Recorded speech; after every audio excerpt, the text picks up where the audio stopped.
ఎలాగూ మోసం చేయడమే, ఏదో ఒక నెంబర్ పెట్టాలి కదా అని చెప్పి నడిపిస్తా ఉన్నారు. ఈ ఒక్క పథకం ద్వారానే ఇప్పటికే ప్రతి పిల్లాడికి చంద్రబాబు నాయుడు 15,000 బాకీ పడ్డాడు. 15,000 ప్రతి పిల్లాడికి చంద్రబాబు నాయుడు ఇప్పుడే ఎగనామం పెట్టాడు.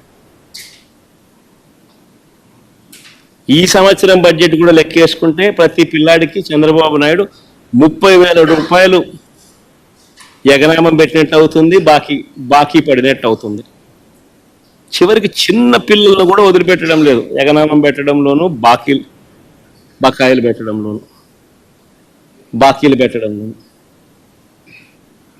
అయ్యో, చూసేదానికి కూడా బాగుండదయ్యా. మరి చిన్న పిల్లల దగ్గరికి కూడా ఎందుకు అయ్యా ఈ పద్ధతిలోకి పోతావు చంద్రబాబు? అస్సలు బాల. సరే, ఇంకా రైతులకి సంబంధించి మాట్లాడదాం. చంద్రబాబు నాయుడు అన్నాడు ఎన్నికల వేళ సూపర్ 6 అన్నాడు, సూపర్ 7 అన్నాడు. ఎన్నికల వేళ పిఎం కిసాన్ కాక అన్నదాత సుఖీభవ పేరుతో 20,000 రూపాయలు ఇస్తామన్నాడు. అసలు ఎన్నికలప్పుడు ఆయన అన్న మాటలేంటి? జగను రైతు భరోసా కింద పిఎం కిసాన్ని కలుపుకొని ఇస్తా ఉన్నాడు. నేను అట్ట కాదు, నేను అన్నదాత సుఖీభవ ఇస్తా, నేను 20,000 రూపాయలు ఇస్తాను అన్నాడు. పిఎం కిసాన్ కాక అన్నదాత సుఖీభవ 20,000 ఇస్తా అన్నట్టుగా ప్రతి మీటింగ్లోనూ నమ్మబలికాడు. మరి పిఎం కిసాన్ కింద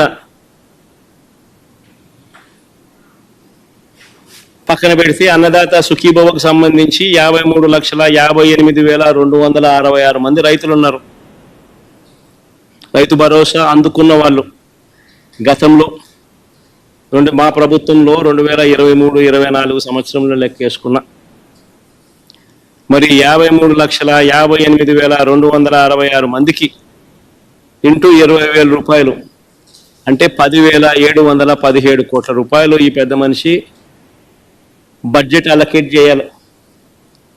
మొట్టమొదటి బడ్జెట్లో గత ఏడాది 1,000 కోట్లు అలాట్ చేశాడు అన్నదాత సుఖీభవ అనే ప్రోగ్రాం. పోయేదేముంది, ఎలాగో ఇచ్చేది లేదు, సచ్చేది లేదు కదా అని చెప్పి 1,000 కోట్లు అలాట్ చేశాడు, ఎగరగొట్టేశాడు. ఇప్పుడు ఎంత చేశాడు అని అంటే ఇప్పుడు రెండో బడ్జెట్లో 6,300 కోట్లు అలాట్ చేసినాడు. ఇక్కడ కూడా ఎక్కడ 10,717 కోట్లు కనిపించదు. ఎందుకంటే ఎలాగో ఇచ్చేది లేదు, సచ్చేది లేదు, ఎలాగో మోసం చేసేది కదా అన్నట్టుగా తయారైంది చంద్రబాబు నాయుడు పరిస్థితి. ఇప్పటికే ప్రతి రైతుకు చంద్రబాబు నాయుడు 20,000 రూపాయలు బాకీ పడ్డాడు, ఎగనామం పెట్టాడు.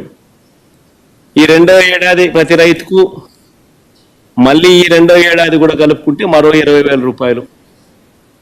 అంటే మొత్తంగా ఈ రెండో ఏడాది కూడా గడిస్తే 40,000 రూపాయలు ప్రతి రైతుకు కూడా చంద్రబాబు నాయుడు ఎగనామం పెట్టాడు, బాకీ పడ్డాడు.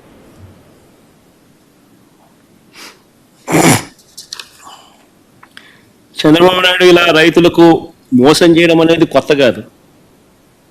కోర్స్ ఆయన చరిత్ర చూస్తే ఎవరిని, మహిళలకు కొత్త కాదు, పిల్లలకు కొత్త కాదు, రైతులకు కొత్త కాదు.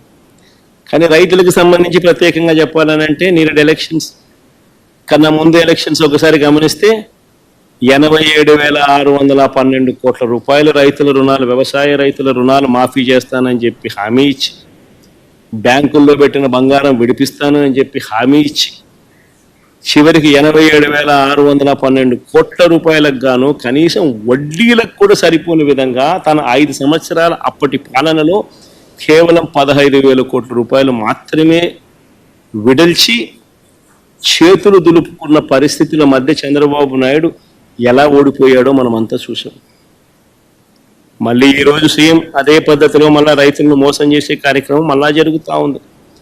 ఇప్పటికే రైతులకు 20,000 రూపాయలు మోసం చేశాడు, గత ఏడాది ఇవ్వకుండా ఎగరగొట్టేశాడు. ఈ సంవత్సరం మళ్ళీ 20,000 రూపాయలు ఎగరగొట్టే కార్యక్రమానికి చంద్రబాబు నాయుడు శ్రీకారం చుట్టాడు. ఇది మన కళ్ళ ఎదుటే కనిపిస్తా ఉన్న సత్యం.